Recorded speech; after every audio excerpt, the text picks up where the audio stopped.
नमस्कार मित्रांनो, MDR HR तर्फे आम्ही यूट्यूबवर व्हिडिओज अपलोड करत असतो। आमचा जो penalties imposed by reserve bank of India याला आपला प्रचंड प्रतिसाद मिळाला। त्याचप्रमाणे आपल्यासमोर आता जी balance sheet preparation for cooperative banks जी आहे 31 मार्च 2025 साठी, त्यासाठी सुद्धा पहिला पार्ट ऑलरेडी रिलीज केलेला आहे। मला खात्री आहे की आपल्याला तो निश्चित आवडलेला असेल, कारण तो अत्यंत उपयुक्त आहे सर्वांसाठी। आता हा दुसरा व्हिडिओ आम्ही पार्ट 2 ज्याला म्हणता येईल तो रिलीज करत आहे आणि मला खात्री आहे की पूर्ण ऐकल्यानंतर आपण लाईकचं बटन निश्चित दाबाल आणि आम्हाला प्रोत्साहन द्याल। सुरुवात करूया आपण बल्क डिपॉझिटकडनं। तर रिझर्व्ह बँकेने बल्क डिपॉझिटची व्याख्या केलेली आहे। ज्या टियर 1 टियर 2 बँक्स आहेत, म्हणजे ज्यांचे डिपॉझिट 100 कोटी आणि 1000 कोटीपर्यंत आहे, त्यांच्यासाठी 15 लाखाची मर्यादा आहे। त्याच्यावर सगळे बल्क डिपॉझिट आपल्याला देता येतात, समजण्यात येतील। आणि ज्या टियर 3 टियर 4 आहेत, ज्यांचे 1000 कोटीच्या वर किंवा 10,000 कोटीच्या वर डिपॉझिट्स आहेत, त्यांच्यासाठी बल्क डिपॉझिटची व्याख्या 1 कोटी आहे। बल्क डिपॉझिट याचा अर्थ काय की आपल्याला त्यांना प्रिफरन्शियल इंटरेस्ट देता येते, डिफरन्शियल इंटरेस्ट देता येते। जसं आपण आपल्या स्टाफला देतो किंवा सिनियर सिटीजनला देतो, तसं बँकेला जर गरज असेल तर बँक त्या कॅटेगरीच्या डिपॉझिटर्सला ॲडिशनल इंटरेस्ट रेट देऊ शकते। फक्त ते करत असताना भेदभाव करता येत नाही।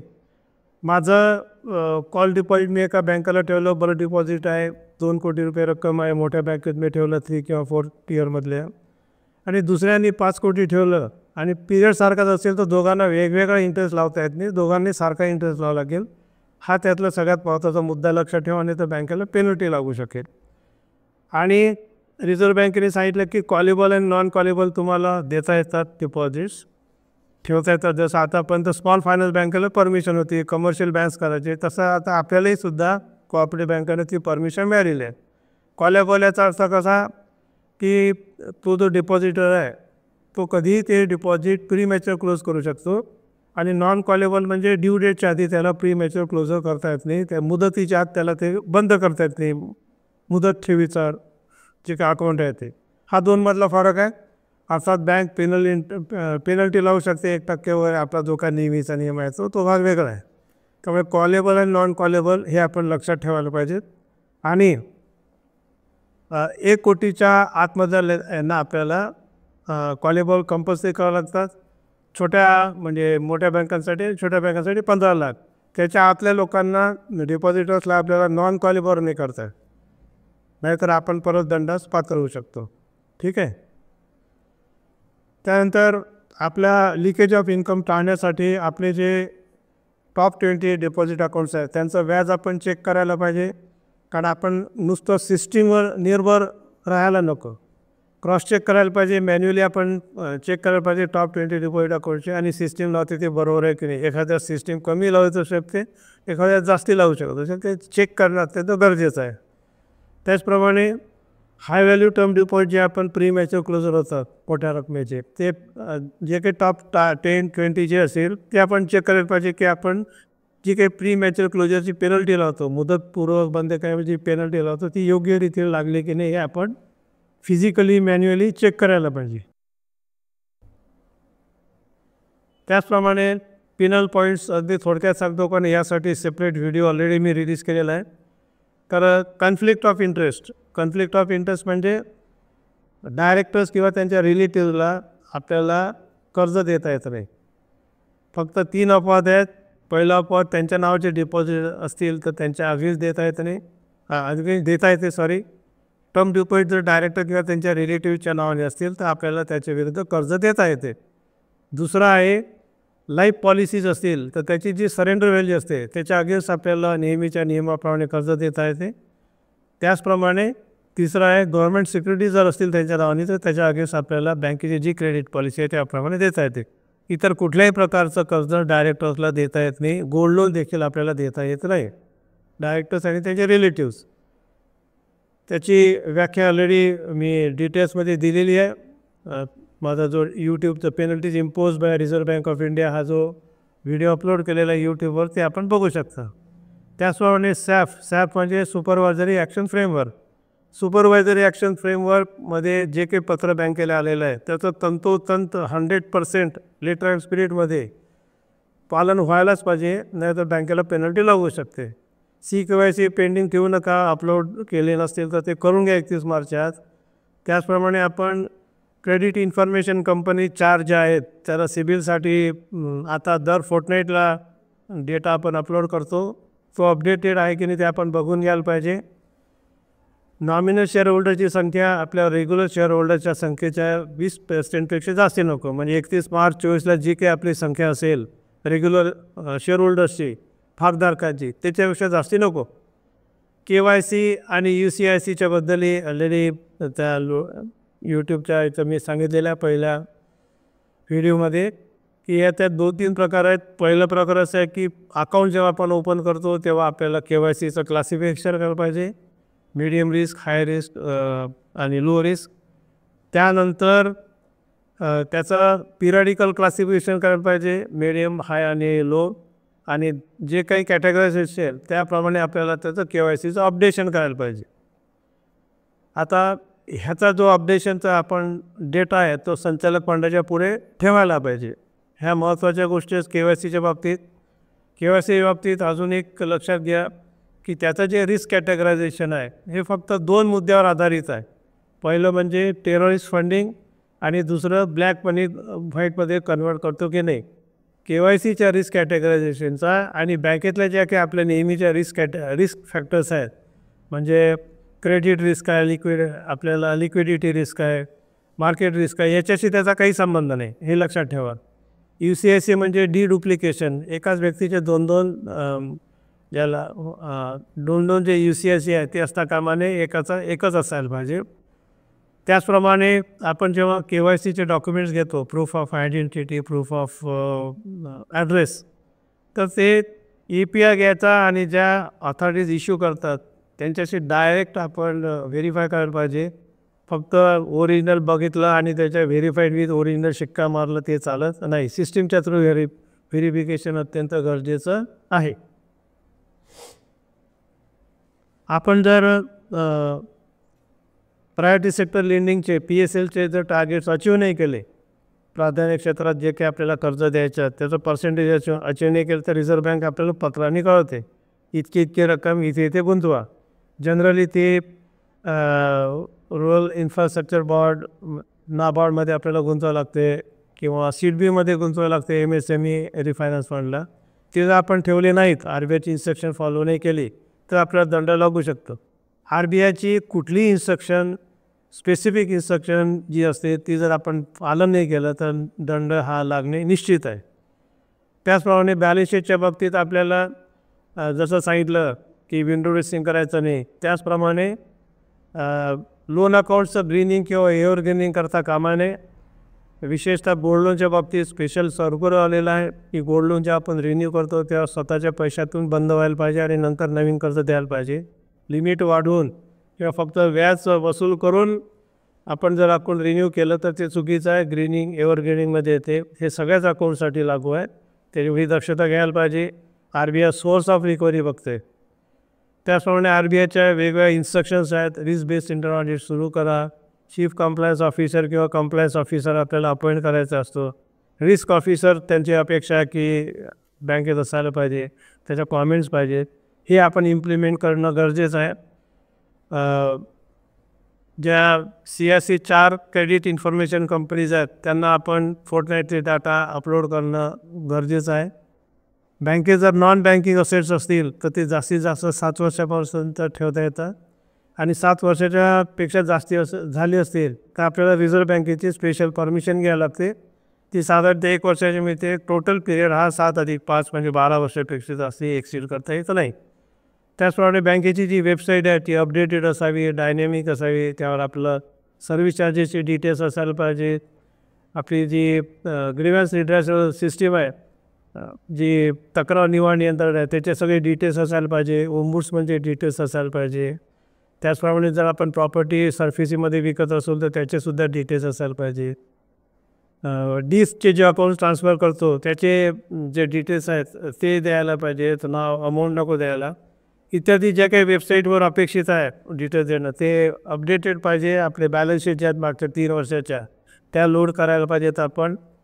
त्याचप्रमाणे बँकिंग हॉलमध्ये आपल्याला नोटीस बोर्ड असतो पब्लिकचा, तर पब्लिक नोटीस बोर्डमध्ये आपल्याला आपले सर्व्हिस चार्जेस डिस्प्ले करायला पाहिजे. नसेल तर मॅनेजरकडे पुस्तक अवेलेबल आहे हे तर ते लिहायला पाहिजे. त्याचप्रमाणे DICGCचं जे आपण प्रीमियम भरतो त्याची रिसिप्टची कॉपी आपण लावायला पाहिजे. ओम्बुड्समनचा ॲड्रेस देखील आपण तिथे द्यायला पाहिजे. आपली जी तक्रार निवारण व्यवस्था आहे बँकेतली इंटरनल, तिचे पूर्ण डिटेल्स कोणाला कुठे लिहायला पाहिजे, किती दिवसात त्याचं तक्रार निवारण होईल, ह्या सगळ्या गोष्टी तिथे लिहिणं अपेक्षित आहे पब्लिक नोटीस बोर्डवर. हे अत्यंत गरजेचं आहे. जेव्हा बॅलन्स शीटचा आपण जेव्हा विचार करतो तेव्हा बॅलन्स शीटमध्ये विंडो ड्रेसिंग असता कामा नये. विंडो ड्रेसिंग म्हणजे 31 मार्चला आपले डिपॉझिट अँड ॲडव्हान्सेस म्हणजेच बिझनेसचे पोझिशन फुगवणे.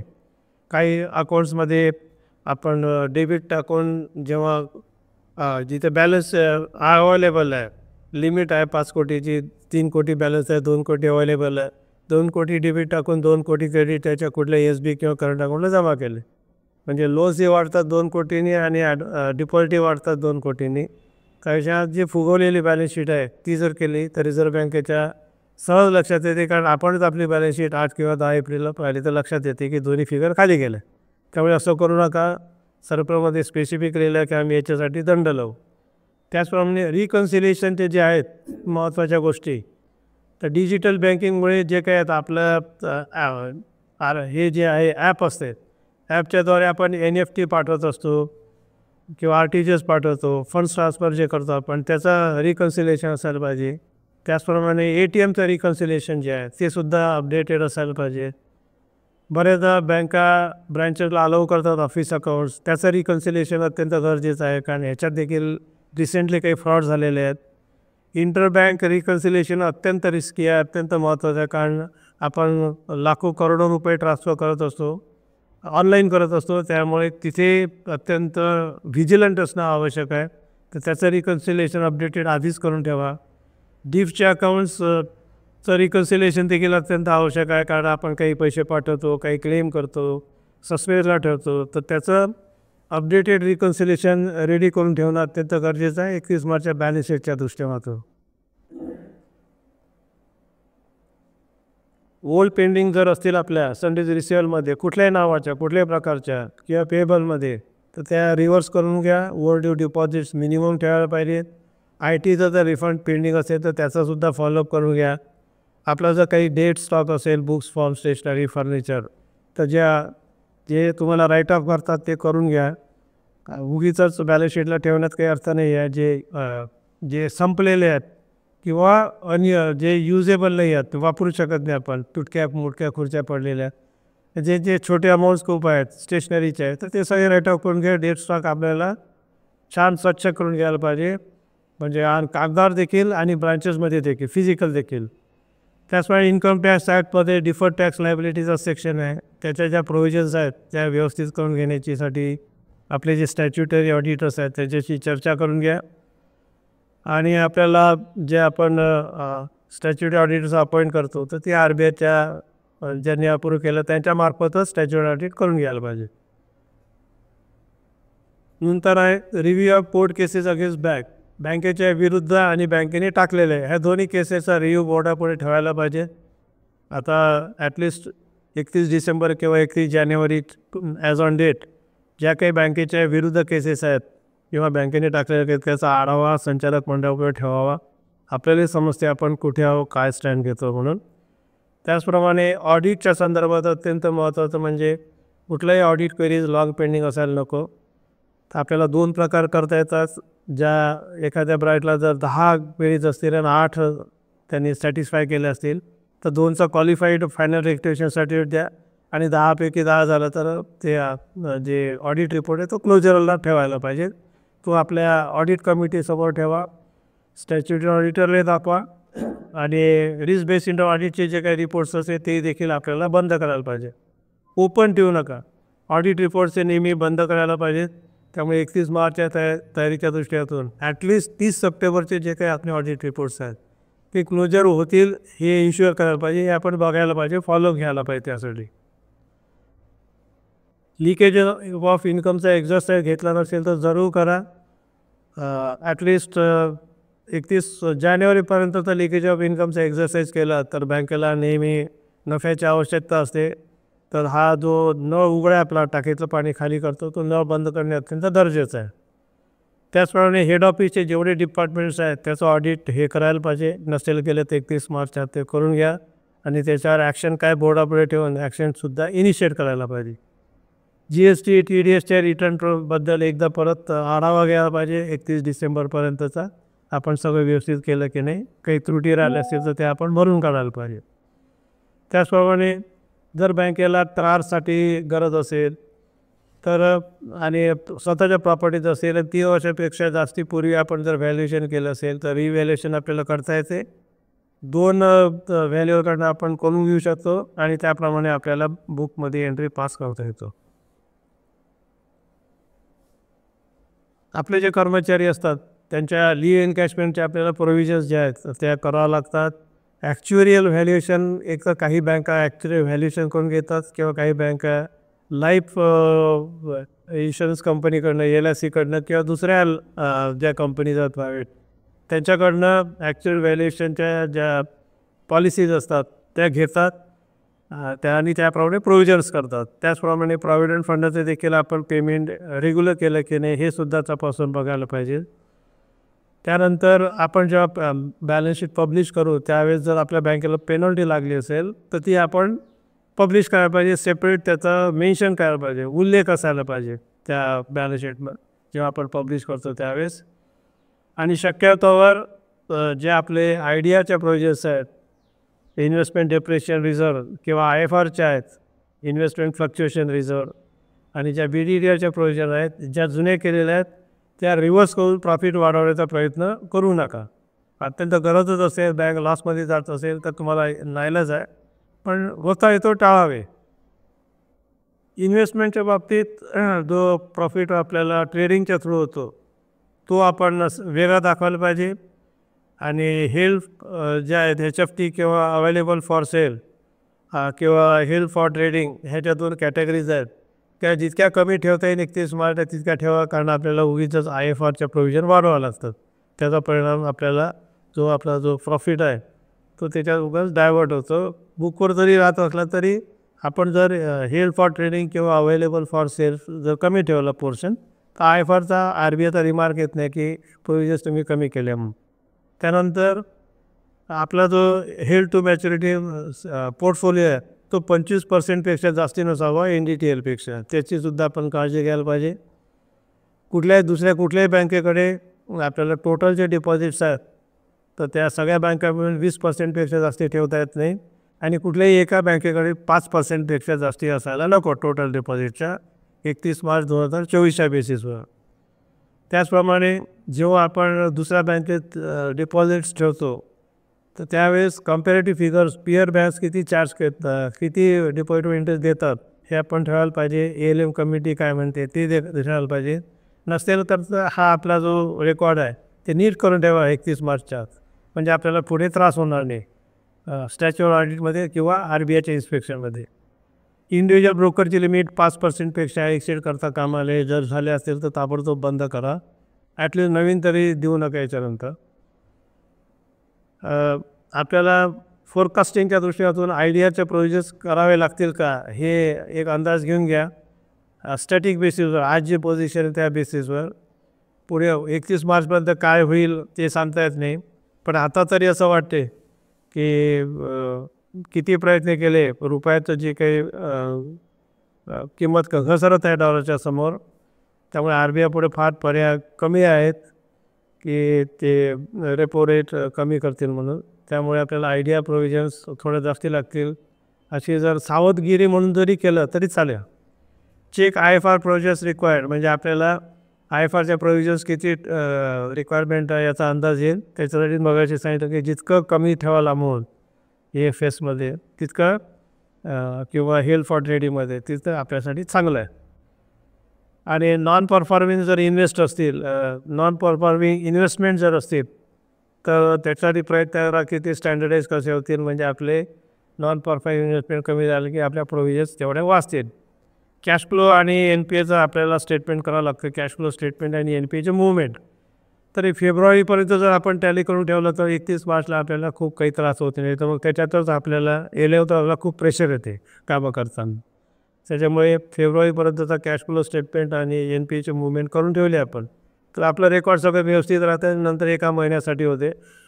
म्हणजे प्लॅनिंग असं करायला पाहिजे की आपली जी बॅलन्स शीट आहे ती आपण उशिरात उशिरा 10 एप्रिलपर्यंत पब्लिश करायला पाहिजे आणि शक्यतो एप्रिलमध्ये किंवा फर्स्ट फोर्टनाईट ऑफ मेमध्ये आपण AGM घ्यायला पाहिजे. म्हणजे आपण पुढच्या कामाला पुढच्या वर्षी मोकळे होतो बिझनेस डेव्हलपमेंटसाठी. मार्च 26साठी आपण तयार करू. त्यानंतर BDDR जर तुमच्याकडे प्रॉफिट सफिशियंट असेल तर BDDRचं प्रोव्हिजन जर आपली मार्जिनल केस असेल तर नेट NPA 6%च्या आत आणण्याचा प्रयत्न केला तर आपण स्टॅफमध्ये या कारणासाठी तरी लागणार नाही. इन्कम टॅक्सच्या कॉम्पिटिशनमध्ये असा अनुभव आहे की अनेक बँका इन्कम टॅक्स जास्ती देतात. ते त्याचं जर कॉम्पिटिशन आपण नीट तपासून घेतलं तर उगीच आपला आउटफ्लो जो आहे तो होणार नाही. करारमध्ये जर आपली मार्जिनल केस असेल, आता आपल्याला 11% ठेवायला पाहिजे मार्च 25ला करार, मार्च 26ला 12% आहे, त्यामुळे मार्च 25ला 11%चे इन्स्ट्रक्शन्स आहेत. आपण जर थोडेफार कुठे कमी जास्त होत असेल तर कारमध्ये आपण जे दुसऱ्या बँकेत डिपॉझिट ठेवतो आपले रिलेशन्समुळे, तर ते डिपॉझिट न ठेवता आपण जर कॅशमध्ये ठेवलं आणि T-बिल्स जर लिक्विडेट केले विकले तर आपल्याला त्याचा बेनिफिट मिळतो. पण हा मार्जिनल बेनिफिट आहे, खूप मोठा काही बेनिफिट याच्यातून मिळत नाही. त्यानंतर बऱ्याच डिपार्टमेंटची किंवा बँकांची अशी टेंडन्सी असते की नफा जास्ती दाखवा, कारण त्यांच्या प्रेशर असते चेअरमनचं म्हणा, बोर्डाचं म्हणा, कर्मचाऱ्यांचं म्हणा पगारवाढीसाठी. पण असं करताना चांगल्या स्क्रिप्ट ज्या आहेत त्या विकण्याची घाई करू नये, हे असं माझं मत आहे. आपलं नेहमी लाँग टर्म गोल पाहिजे. त्यामुळे चांगले जे इन्व्हेस्टमेंट्स आहेत ते विकून मोकळे व्हा, यावर्षी प्रॉफिट दाखवा, पुढच्या वर्षी मग हात सोडत बसा, असं करायला नाही पाहिजे. त्याचप्रमाणे जर आपला नेट प्रॉफिट मागच्या वर्षीच्या मानाने खूप जास्त असेल तर फ्लक्च्युएशन अवॉइड करण्यासाठी आपल्याला प्रोव्हिजन्स करता येतात कर्मचाऱ्यांसाठी, जे आपल्याला 30 सप्टेंबरपर्यंत वापरता येतं. त्यामुळे तेच देखील आपल्याला करता येईल. इथे मी पार्ट 2 थांबवत आहे. पार्ट 3 देखील मी थोड्या दिवसात रिलीज करेल. मला आशा आहे की पार्ट 2 देखील आपल्याला अत्यंत उपयुक्त जाणवला असेल. थँक्यू.